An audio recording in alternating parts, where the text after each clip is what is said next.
Hello friends, कैसा उम्मीद करता हूँ सभी अच्छे होंगे। मैं हूँ नीलकंठ प्राइवेट आईटीएस राजू जंगल। आप सभी का स्वागत करता हूँ अपने इस यूट्यूब चैनल जीवन अमूल्य डीएल या फिर एनके आईटीए में। जी हाँ साथियों, अभी तक आपने हमारे इस यूट्यूब चैनल को सब्सक्राइब नहीं किया तो प्लीज चैनल को सब्सक्राइब कर दीजिएगा, साथ ही बेल आइकन दबा दीजिएगा ताकि आपको नीलकंठ प्राइवेट आईटी तथा इलेक्ट्रिशियन संबंधित आने वाले सभी अपडेट के बारे में और इलेक्ट्रिशियन थ्योरी के संबंधित आने वाले सभी वीडियो के बारे में आपको नोटिफिकेशन मिल सकती है। साथियों, हम बात कर रहे थे डीसी जनरेटर के बारे में। डीसी जनरेटर क्या होता है, किस तरह से वर्क करता है और डीसी जनरेटर में कितने भाग होते हैं, कितने टाइप होते हैं, इनके बारे में हम विस्तार से बात करते आ रहे हैं। ये हमारा अगली वीडियो आने वाली है, जो कि आप पहले वाली वीडियो नहीं देखी है तो डिस्क्रिप्शन बॉक्स में आपको उसका लिंक दिया गया है, आप वहां से देख सकते हो। आज हमारा ये वीडियो डीसी जनरेटर का 7वां भाग होने वाला है, जो कि स्टेप बाय स्टेप में आपको पूरी जानकारी अपने इस YouTube चैनल के माध्यम से दे रहा हूं। साथियों, आज हमारा ये वीडियो है जो कि डीसी जनरेटर का जो पहला भाग होने वाला है, सीरीज जनरेटर। कौन सा होने वाला है मेरे प्यारे साथियों? पहला भाग होने वाला सीरीज जनरेटर। कौन सा? Series generator. पहला भाग होने वाला सीरीज जनरेटर। कौन सा होने वाला सीरीज जनरेटर।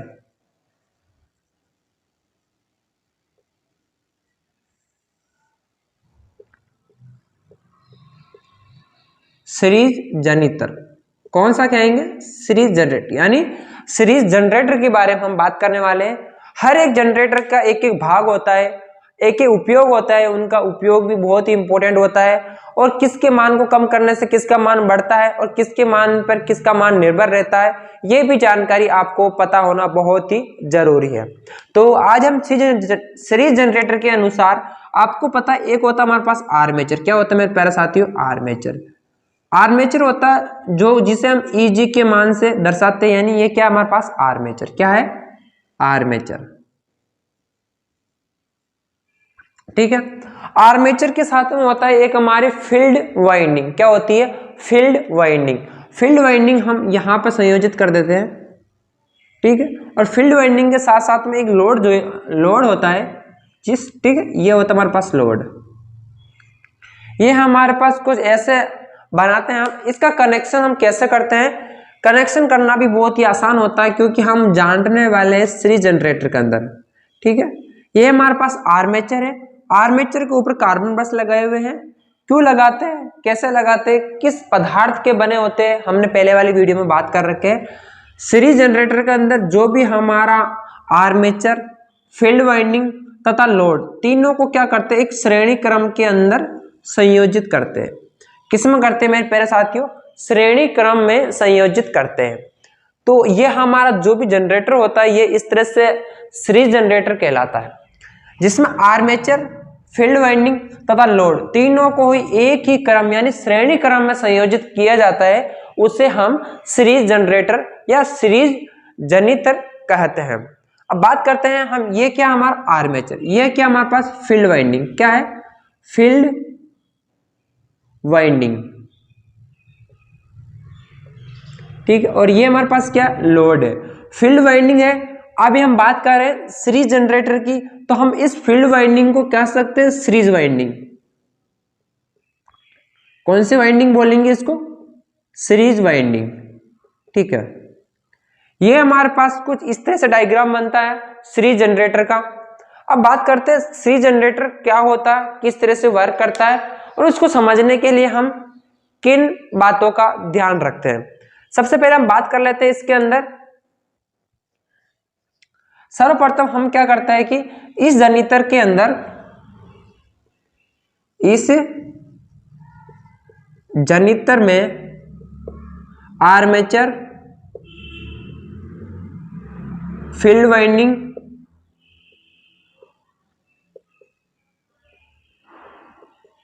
तथा लोड, तीनों को श्रेणी क्रम में संयोजित किया जाता है। संयोजित किया जाता है। पहली लाइन बहुत ही इंपॉर्टेंट है। सीरीज जनरेटर को समझने के लिए। लिखा हुआ है कि इस जनरेटर यानी इस सीरीज जनरेटर के अंदर आर्मेचर, फील्ड वाइंडिंग यानी सीरीज वाइंडिंग तथा लोड तीनों को क्या किया जाता है कि एक ही क्रम यानी श्रेणी क्रम के अंदर संयोजित करते हैं। तो इसी जनरेटर को हम सीरीज जनरेटर कहते हैं। अगर जिस जनरेटर के अंदर आर्मेचर, फील्ड वाइंडिंग यानी सीरीज वाइंडिंग तथा लोड तीनों को ही एक ही क्रम यानी श्रेणी क्रम में संयोजित किया जाए तो वो जनरेटर हमारा सीरीज जनरेटर कहलाता है। ठीक है, पहली बात आपको बहुत ही ध्यान से रखनी होती। इसमें दूसरी बात यह होती है कि इसमें क्या होता है कि इस जनरेटर में फील्ड वाइंडिंग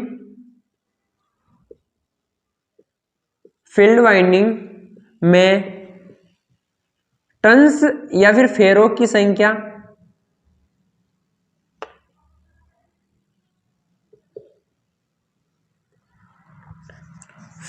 संख्या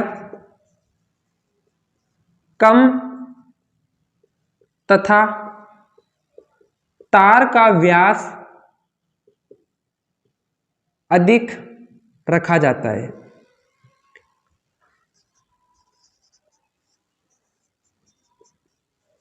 ठीक है, दूसरी बात भी आपको बहुत ध्यान रखनी है। सीरीज जनरेटर के अंदर इस जनरेटर में फील्ड वाइंडिंग में टर्न्स की संख्या यानी कुंडली में फेरों की संख्या को कम तथा इसका जो वायर होता, जो साइज होती है वायर की कुंडली में, उसका व्यास से ज्यादा यानी मोटा रखा जाता है। ठीक है, इसके बाद हम बात करते हैं तीसरे पॉइंट के बारे में। इस जनरेटर में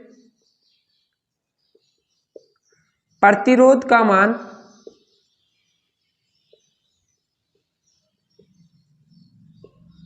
कम होता है।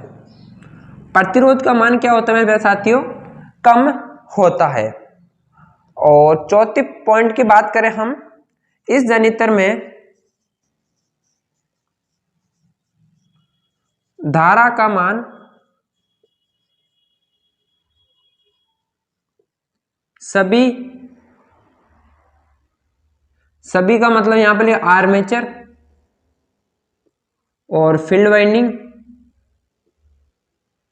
और लोड तीनों में एक समान होता है। क्या होता है? एक समान।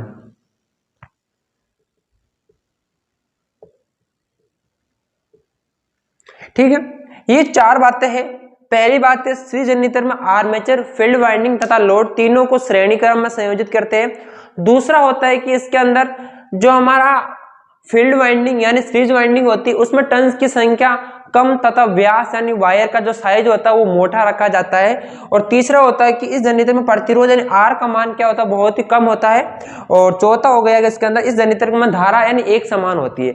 यानी जो धारा हमारी आर्मेचर यानी 5 एम्पीयर, यदि माना कि 5 एम्पीयर आर्मेचर में जा रही है तो 5 एम्पीयर ये हमारी फील्ड वाइंडिंग में जाएगी और लोड में भी क्या जाएगी? 5 एम्पीयर, क्योंकि ये श्रेणी क्रम संयोजन है। श्रेणी क्रम में हमने फर्स्ट ईयर में पढ़े थे कि जो हमारा श्रेणी क्रम संयोजन है उसमें धारा का मान क्या होता है? एक समान होता है। ठीक है, ये बातें आपको बहुत ही ध्यान रखनी होगी, तभी आपको सीरीज जनरेटर में आसानी से समझ में आ सकती है। जानने वाले हैं कि इसमें आगे की जानकारी के बारे में, किसका मान किस पे निर्भर होता है, किस तरह से ये फॉर्मूले बनते हैं, उसके बारे में। अभी हमने यहाँ पर 4th नंबर का जो पॉइंट था उसमें हमने देखा था कि जो हमारी विद्युत धारा का मान होता है क्या होता है? समान होता है। यानी आर्मेचर में प्रभावित होने वाली विद्युत धारा का मान किस पर निर्भर करेगा? IAC पे, यानी सीरीज फील्ड वाइंडिंग पे।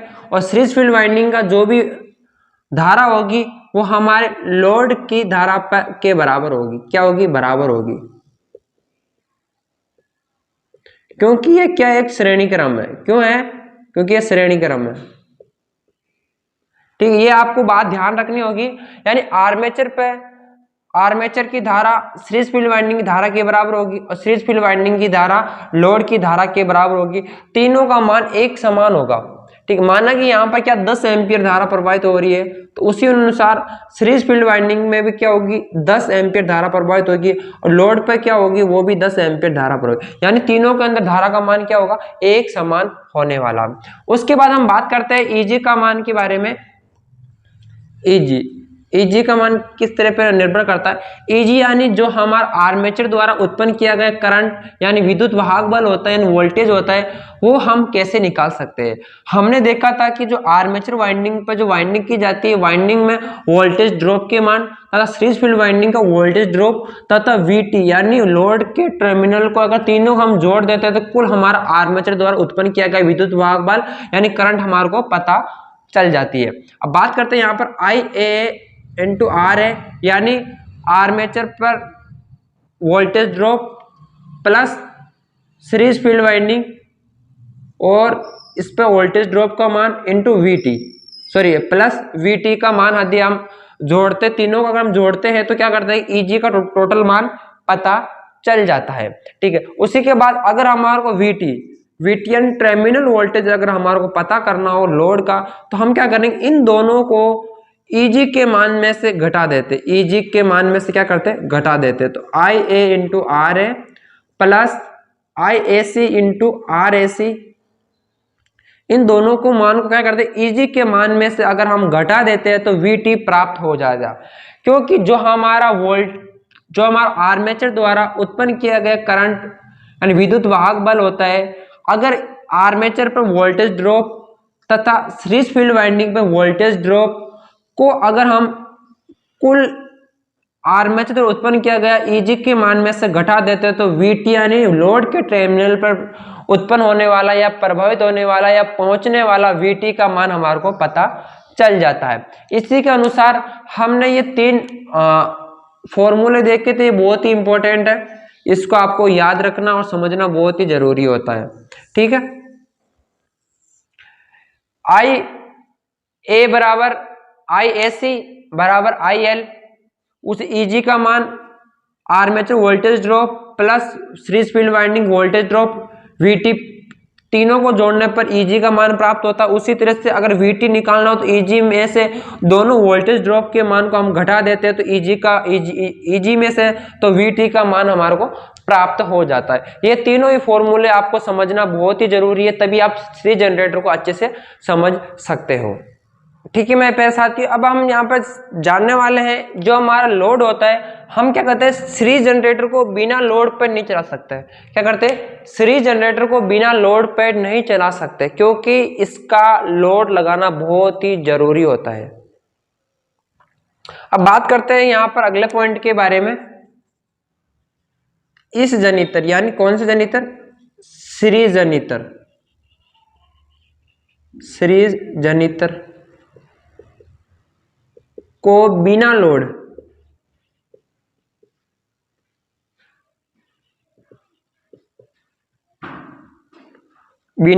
पर नहीं चलाया जाता है।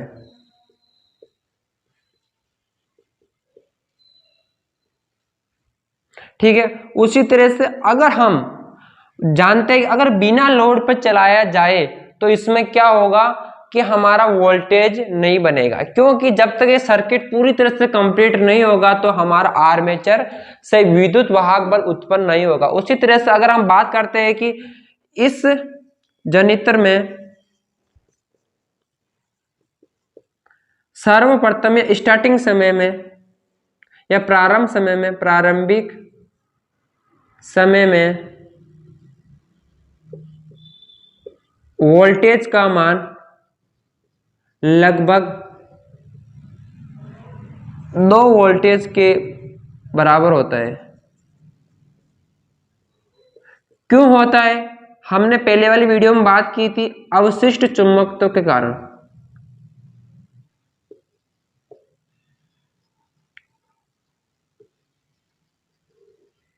अवशिष्ट चुंबकत्व के कारण प्रारंभिक समय में वोल्टेज का मान लगभग कितना होता है, 2 वोल्टेज के करीबन होता है। ये हमने पहले वाली वीडियो में बात कर रखे। अवशिष्ट चुंबकत्व क्या होता है, हमने पहले वाली वीडियो में बात कर रखी है। ये हमारा डीसी जनरेटर का जो पहला जनरेटर था, सीरीज जनरेटर, हमने विस्तार पूर्वक बताया है किस तरह से ये चलता है, किस तरह से किसका मान निकाल सकते हैं, और इनको समझने के लिए इन बातों का आपको पूरा ध्यान रखना होगा। अगर आपको वीडियो अच्छी लगे, वीडियो लाइक करना, चैनल पे पहली बार आए हो तो चैनल को सब्सक्राइब करके बेल आइकन दबा देना। ये आपको आईटी तथा इलेक्ट्रिशियन संबंधी जानकारी समय समय पर आपके यूट्यूब चैनल पर, आपके यूट्यूब पर पहुंच जाएगी। अगर आपको आईटी तथा इलेक्ट्रिशियन ट्रेड के संबंध किसी भी तरह की कोई भी जानकारी चाहिए तो स्क्रीन पे दिए गए मोबाइल नंबर पर आप मुझे कॉल कर सकते हैं या व्हाट्सएप कर सकते हैं, मैं आपको जानकारी दे पाऊंगा। एक बार फिर से आप सभी का स्वागत करेंगे नए वीडियो के लिए। तब तक के लिए जय हिंद, जय भारत, वंदे मातरम साथियों।